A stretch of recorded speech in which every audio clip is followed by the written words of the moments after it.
Hello and welcome to an episode of Historically Marked. This is another grave sites edition, and this time it is not a presidential one, but more of a vice presidential grave one.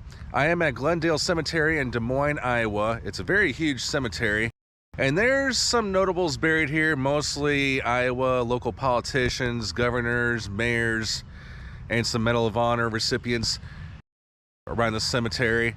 But I'm here to visit the gravesite of Henry A. Wallace, who once served as vice president for one term under Franklin Delano Roosevelt from 1941 to 1945. And I'm actually kind of surprised how modest it is, like how it's not really big like most should be, but this was a guy who once served as the #2 person in the United States.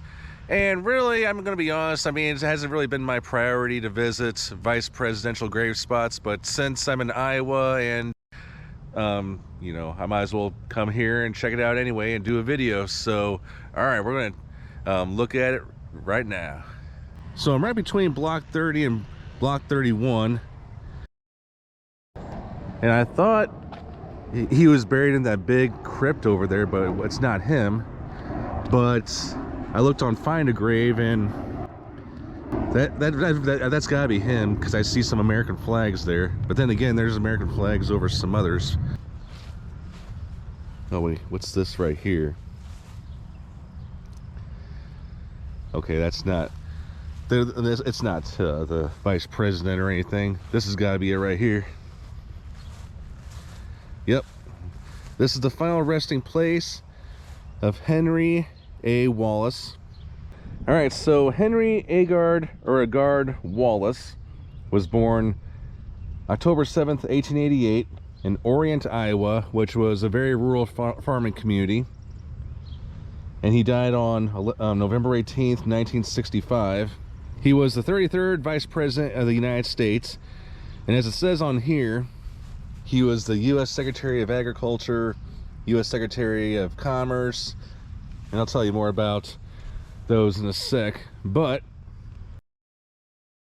his father, Henry C. Wallace, is buried at Woodland Cemetery here in Des Moines. I'm not sure the whole story behind that, but his father was very prominent in politics. As a matter of fact, he served as the United States Secretary of Agriculture from 1921 to 1924. He actually died in office. And he served under 2 Republican presidents, one Warren G. Harding and the other one Calvin Coolidge. And Henry A. Wallace, the son, was actually a Republican in the beginning, but then after his father's death, he kind of, I guess he got disillusioned from the Republican Party and turned his views into the Democratic Party. And it was all clear at the 1932 election when he supported Franklin Delano Roosevelt's election, and he also was very supportive of his New Deal program. So after FDR got elected, Wallace was promoted to United States Secretary of Agriculture, just like his father was just a decade ago, and he served from 1933 to 1940. So by the 1940 election, FDR wanted to change the cabinet and shake it up a little bit, including his #2 guy, the vice president, and as a result, he appointed Wallace as vice president. And of course, FDR got elected again for the 3rd time, which of course back then was before the amendment was passed that a president can't serve more than 2 terms.